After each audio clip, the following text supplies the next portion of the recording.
Gênesis, capítulo 1. Eu prometi em casa para a Cristiane que eu não ia atrapalhar os testemunhos, ficar aqui fazendo pressão, então fiquei sentadinho lá embaixo para cumprir o que eu tinha prometido. Mas a gente é muito abençoado, né? Eu falei brincando com a Elaine ali, Elaine, senti unção na tua fala, senti presença de Deus, porque a oração faz isso, irmãos. Amém? Quem somos nós sem o Senhor? Né? Não somos nada, irmão. Tudo que temos vem do Senhor. A oração gera presença, a oração gera direção. Amém? A gente tem estudado aqui na escola bíblica e é tremendamente edificante ouvir que através de um ensino algo poderoso está acontecendo na vida de uma das discípulas que temos aqui na nossa igreja. Gênesis capítulo 1, versículo 27. Pai, queremos pedir a tua direção, que a palavra que vai ser compartilhada nessa noite seja uma palavra viva, seja uma palavra rema, que toque nas vidas, que toque nos corações. Espírito Santo, fala segundo propôs a tua soberania, segundo a vontade do Pai. É o que nós pedimos em nome de Jesus. Amém. Criou Deus, verso 27, e criou Deus o homem à sua imagem, a imagem de Deus o criou, macho e fêmea os criou. Eu vou ler de novo. E criou Deus o homem à sua imagem, a imagem de Deus o criou, macho e fêmea os criou. Deus criou o homem à sua imagem e semelhança. Deus criou macho e fêmea, Deus criou homem e mulher. Deus não criou meio termo, Deus não criou homossexual, Deus criou homem e mulher. Deus não criou nada que Ele não tivesse planejado cuidadosamente, feito com perfeição. Toda a criação de Deus foi uma criação perfeita. Deus não criou o pecado, né? Quando vemos na humanidade pessoas quebrando a lei de Deus, o pecado sexual, o pecado do adultério, o pecado da fornicação, o pecado da mentira e todos os outros pecados, né, foram fruto da desobediência, foram fruto da queda do homem no Éden, mas não foi algo que foi planejado por Deus. Deus criou o homem à sua imagem e semelhança. Deus criou homem e mulher. Está escrito: o homem deixará pai e mãe, se unirá à sua mulher e serão ambos uma só carne. O fato de termos hoje, fruto de uma história, fruto da deformação do caráter humano, tantos comportamentos divergentes, não significa que Deus tenha criado assim. Vocês estão entendendo? Deus ama o homem, Deus nunca vai abrir mão do homem, porque Deus criou o homem como a sua obra mais perfeita, a sua obra mais maravilhosa. A obra mais maravilhosa de Deus é o homem. E quando eu falo homem é no sentido genérico, homem e mulher. Deus criou homem e mulher, a sua imagem e semelhança. Isso é uma afronta para Satanás. Satanás morre de inveja por causa da criação de Deus. Quando a gente olha na Bíblia, na palavra de Deus, a gente percebe que, a gente lê, a gente vê que Satanás se rebelou contra a autoridade de Deus, contra a santidade de Deus, justamente porque ele queria ser igual a Deus. Ele era um esplendoroso, ele era um anjo de luz, ele era o príncipe regente, o maestro, o responsável pela adoração. Mas aquilo para ele não era suficiente, ele queria ser semelhante a Deus. Ele queria ser igual a Deus, por isso ele se rebelou contra a autoridade de Deus e foi banido da presença de Deus. Após ser banido da presença de Deus, foi condenado ao inferno. Está chegando o dia, muito em breve, está chegando o dia que Satanás e os seus anjos, o falso profeta, a besta, serão lançados no lago de fogo e de enxofre, e ali estarão fadados a queimar e ser atormentados por toda a eternidade. Uma vez eu, com um grupo de amigos, estávamos indo orar, e uma mulher veio à nossa direção, falando: olha, graças a Deus que vocês não são desses crentes fariseus que tem por aí.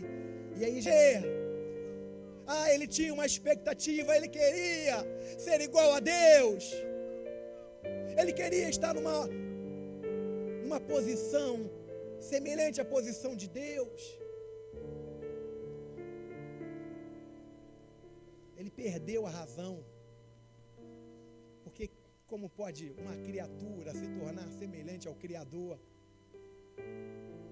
Como pode um anjo de luz, por mais sublime e perfeito que ele tenha sido, como poderia se tornar semelhante ao Todo-Poderoso, Criador de todas as coisas, aquele que não tem princípio e nem fim de dias? Ele foi incriado, habita na luz inacessível. Ele era, é e há de ser para todo sempre. Como poderia qualquer criatura com um pouco de racionalidade achar que poderia se assemelhar a Ele? E aí, o Deus Todo-Poderoso olha para os outros indivíduos da Trindade, porque é complicado entender a Trindade, irmão. Não é uma doutrina fácil, não. Pai, Filho e Espírito Santo, mas ao mesmo tempo eles são um. Olha que doideira. Ele diz: façamos um homem à nossa imagem e semelhança. Satanás investe, consegue corromper o homem, consegue fazer o homem se rebelar contra a autoridade de Deus. Deus diz: olha, você não vai comer da árvore do conhecimento do bem e do mal. E não era uma maçã, ok? Tem um encontro com Deus de crianças que coloca o fruto na hora de representar o teatro. Aí vem a dica lá: olha, não pode ser maçã, para que as crianças não associarem com a maçã, que na televisão o pessoal fala que é maçã. Era a árvore do conhecimento do bem e do mal. O pecado do homem não foi comer o fruto, o pecado do homem foi se levantar, se rebelar contra a autoridade de Deus, foi desobedecer, foi conversar. Deus criou o homem, e mais uma vez, uma de suas criaturas decide se rebelar contra a sua autoridade, desobedecer. A Bíblia diz que como por um só homem entrou o pecado no mundo, e pelo pecado a morte, assim também a morte passou para todos os homens, logo todos pecaram. Deus estabelece um plano de redenção. Deus planeja redimir o homem. Deus fala: eu não abro mão do homem. Vai nascer da semente de mulher um varão sem pecado, que vai esmagar a cabeça da serpente. Deus estabelece um plano de redenção, um plano de salvação, um plano e um propósito para reconciliar o homem consigo. Coisa tremenda, coisa tremenda. Satanás fica mais uma vez endemoniado, porque quando ele errou, quando ele se rebelou, ele foi sentenciado ao fogo eterno. Mas quando o homem, criado à imagem e semelhança de Deus, pecou e se rebelou, Deus cria um plano de redenção e de salvação, dando uma oportunidade de reconciliação para o homem. Aleluia! E através de Jesus Cristo, todas as vezes que nós pecamos e confessamos os nossos pecados, a Bíblia diz que Ele é fiel e justo para nos perdoar os pecados e nos purificar de toda injustiça. E o sangue de Jesus Cristo, seu Filho, nos purifica de todo pecado.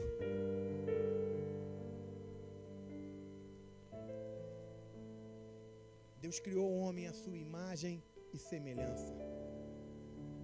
Abra a tua Bíblia em Romanos, capítulo 8. Aleluia.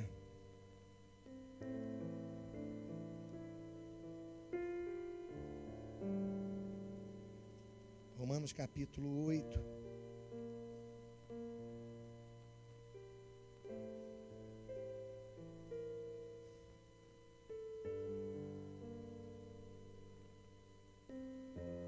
Romanos capítulo 8.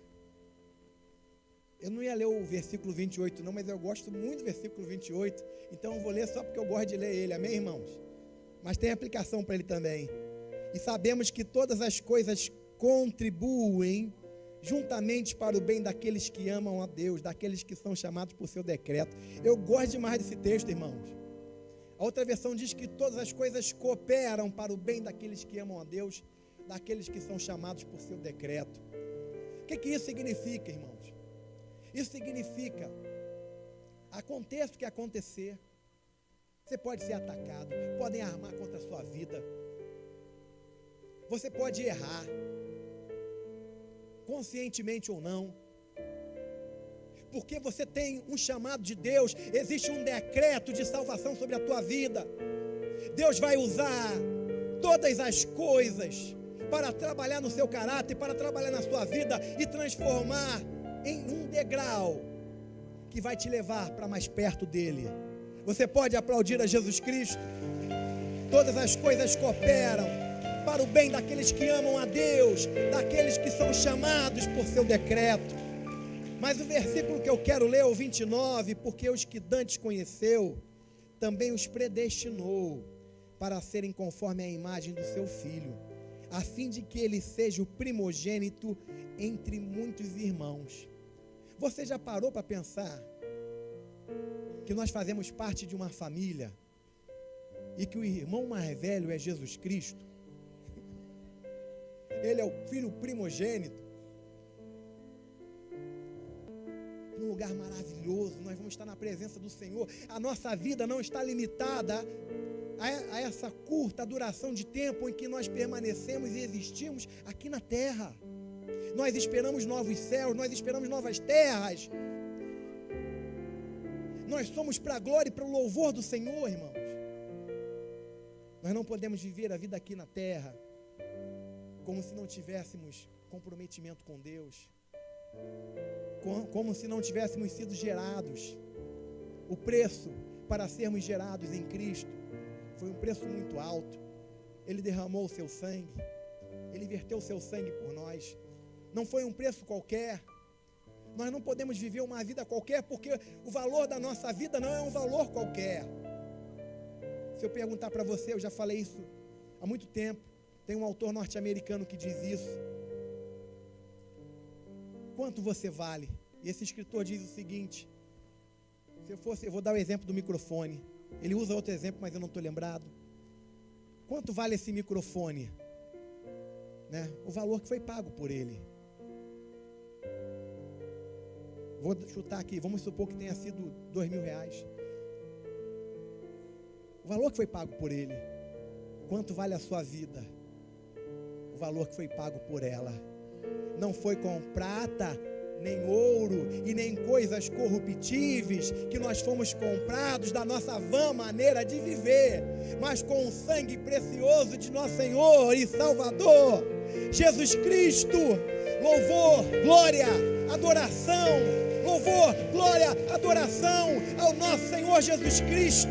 A Ele glória, a Ele glória, a Ele glória, para todo sempre. Aleluia. Por isso o versículo 31 diz: que diremos, pois, a estas coisas? Se Deus é por nós, quem será contra nós? Quem vai ousar ser contra nós, se Deus é por nós? Pergunta para o teu irmão assim, ó: quem vai ter coragem de ser contra você? É doideira, irmão. É um maluco doido que vai ser contra nós. Se Deus não poupou nem seu próprio filho por nós, como também não nos dará por meio dele todas as coisas? Olha só que coisa tremenda. Ele nos criou a sua imagem e semelhança. Ele teve um propósito eterno a respeito de nós. Mesmo quando nós nos rebelamos contra a autoridade de Deus, contra a santidade de Deus, através de Adão lá no Éden, no paraíso, nos levantamos e nos rebelamos contra a autoridade de Deus, nem ali Ele desistiu de nós, em seu propósito eterno de salvar, de redimir, de ter uma família. Aleluia. Ele não desistiu ao ponto de se entregar por nós naquela cruz, se tornando semelhante à carne pecaminosa, mas sem pecado. E aí, tem 3 perguntas aqui nesse texto que eu acho muito interessante. Quem intentará acusação contra os escolhidos de Deus? Quem vai acusar você, meu irmão? Quem vai ousar acusar você, meu irmão? Satanás, ele é muito sem vergonha. Ele fica, a Bíblia chama ele de tentador. Ele é acusador, mas também é tentador. Ele fica te tentando, fica te tentando, fica te tentando. Aí você não vigia, você cede à tentação e faz besteira e peca. Aí ele deixa de ser tentador e passa a ser acusador. Ele fica te acusando: você fez, você errou, você não vale nada, você não pode ir para a igreja porque você fez.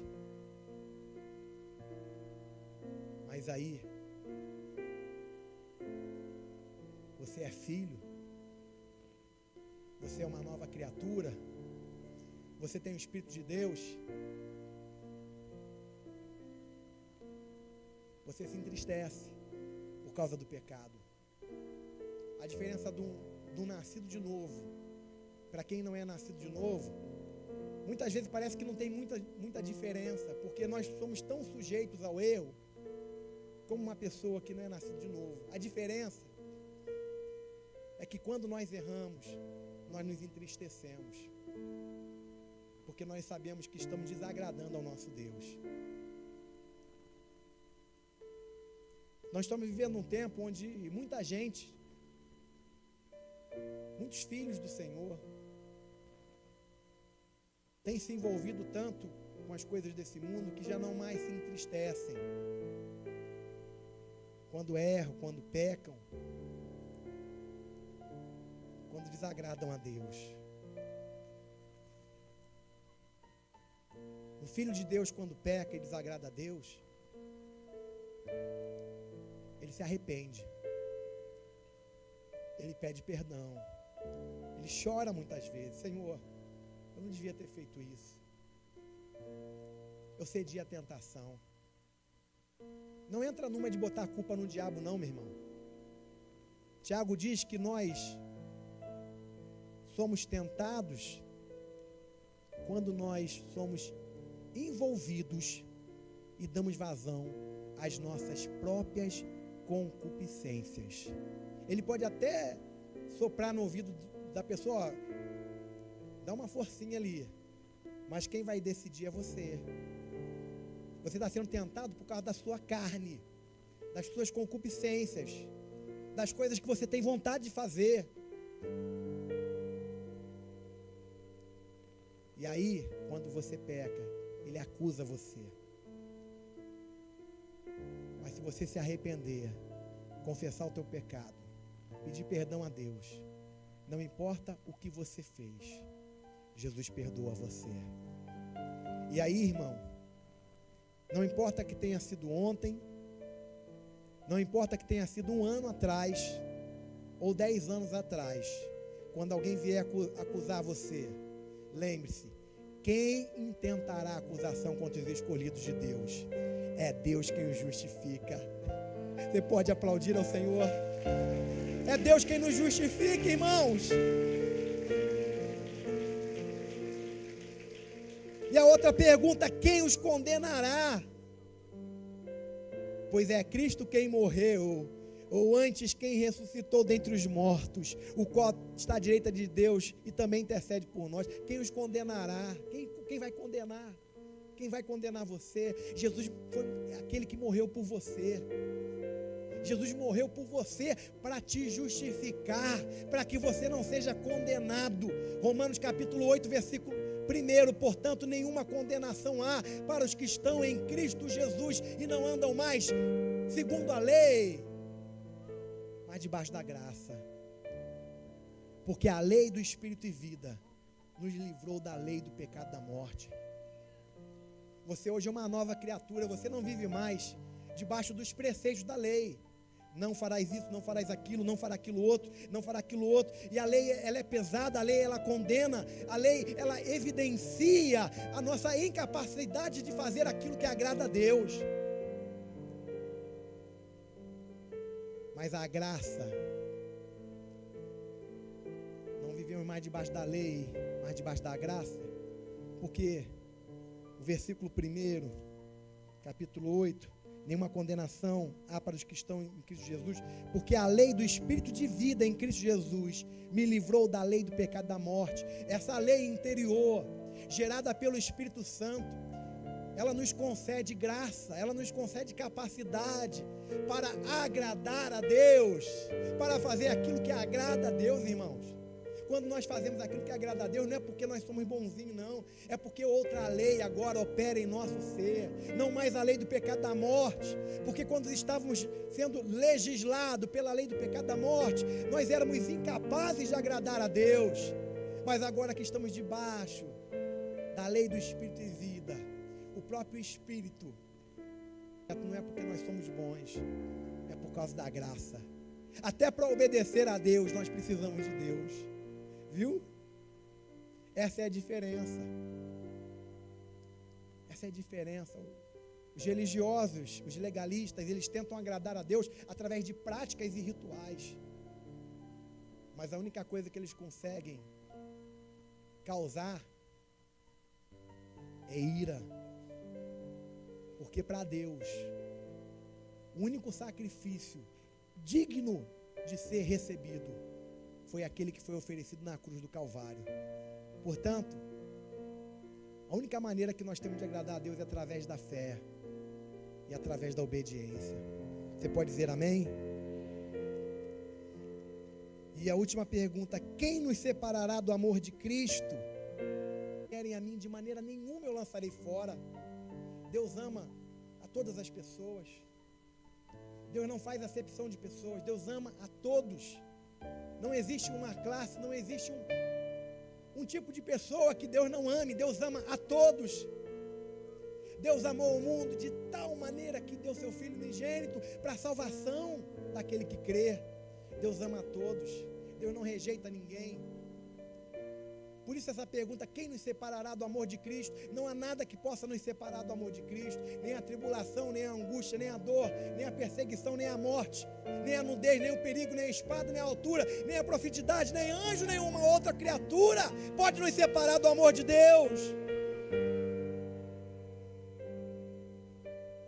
Porque o amor de Deus, ele é mais elevado do que a nossa capacidade de compreender.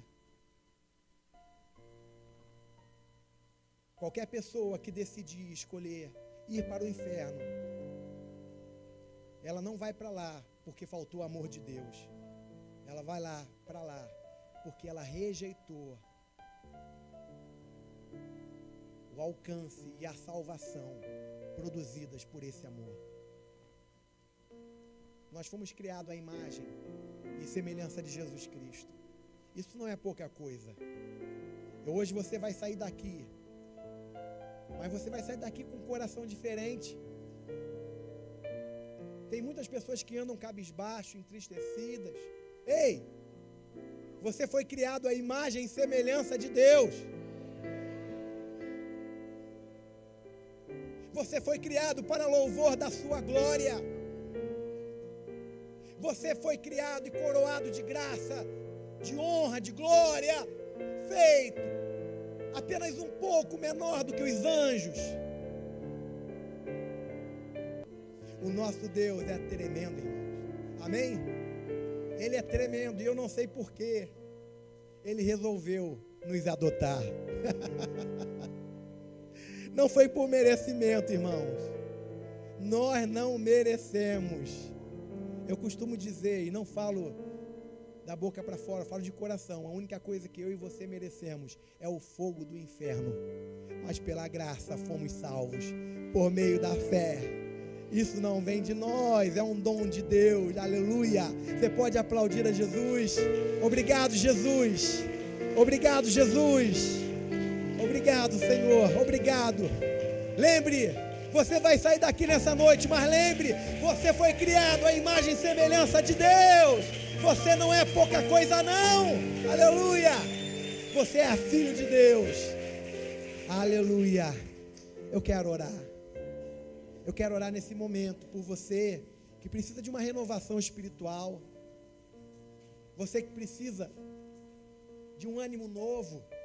Eu sei que a palavra já está gerando isso em você, mas agora nós vamos complementar através da unção, do poder do Espírito Santo na tua vida, né?